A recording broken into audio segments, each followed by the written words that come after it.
ಕ್ರಿಸ್ತನಲ್ಲಿ ಪ್ರೀತಿಯಿಂದ ಕರೆಯಲ್ಪಟ್ಟಂತಹ ಎಲ್ಲ ನನ್ನ ಸಹೋದರ ಸಹೋದರಿಯರಿಗೆ ಯೇಸು ಕ್ರಿಸ್ತ ನಾಮದ ಮುಖಾಂತರ ವಂದಿಸುತ್ತಾ, ಜನವರಿ 25ಕ್ಕೆ ನೇಮಕವಾದ ರಾತ್ರಿಯ ಗೀತೆ.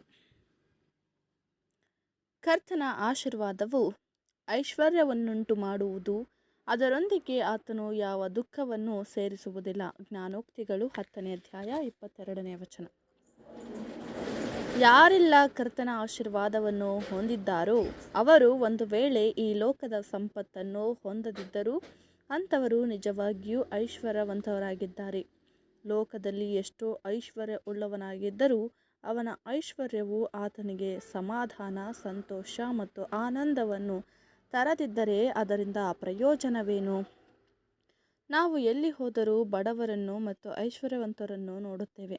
ಅವರು ಸಂತೋಷವನ್ನು, ಉಲ್ಲಾಸವನ್ನು ಹುಡುಕುತ್ತಿದ್ದಾರೆ. ಅವರಲ್ಲಿ ಬಹಳ ಕಡಿಮೆ ಜನರು ಅದನ್ನು ಕಂಡುಕೊಳ್ಳುತ್ತಾರೆ.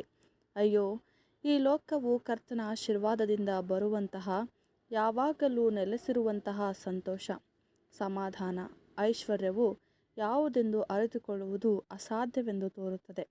ಈಗ ಇರುವ ಆನಂದಕ್ಕಿಂತಲೂ ಮುಂದೆ ಬರುವಂಥದ್ದು ಈಗಿರುವ ಜೀವಕ್ಕಿಂತಲೂ ಹೆಚ್ಚಿನದಾಗಿದೆ. ಕರ್ತನು ತನ್ನ ದಯೆಯಿಂದ, ತನ್ನ ವಾಗ್ದಾನದಿಂದ, ತನ್ನ ಮಾರ್ಗದರ್ಶನ ಮತ್ತು ತನ್ನ ಆಶೀರ್ವಾದದಿಂದ ಯಾರನ್ನೂ ಐಶ್ವರ್ಯವಂತರನ್ನಾಗಿ ಮಾಡುತ್ತಾನೋ ಅವರಿಗಿರುವ ಸಂತೋಷವನ್ನು ಇತರರು ವ್ಯರ್ಥವಾಗಿ ಹುಡುಕಲು ಹಂಬಲಿಸುತ್ತಾರೆ. ಈ ಸುವಾರ್ಥ ಯುಗದಲ್ಲಿ ನಿಜವಾದ ಐಶ್ವರ್ಯವನ್ನು ಹೊಂದಿಕೊಳ್ಳುವವರು ಕೇಳುವಂತಹ ಕಿವಿ ಉಳ್ಳವರಾಗಿರುತ್ತಾರೆ ಮತ್ತು ಕ್ರಿಸ್ತರಲ್ಲಿ ದೇವರ ದಯೆ ಹೊಂದುವುದನ್ನು ಕುರಿತು ಕಲಿತುಕೊಳ್ಳುತ್ತಾರೆ. ಕ್ರಿಸ್ತನಲ್ಲಿ ದೈವಿಕ ಜ್ಞಾನ, ಪ್ರೀತಿ ಮತ್ತು ಶಕ್ತಿಯ ಎಲ್ಲ ನಿಧಿಗಳು ಮರೆಯಾಗಿವೆ, ಅಡಗಿವೆ ಎಂಬುದೇ. ಆಮೆನ್.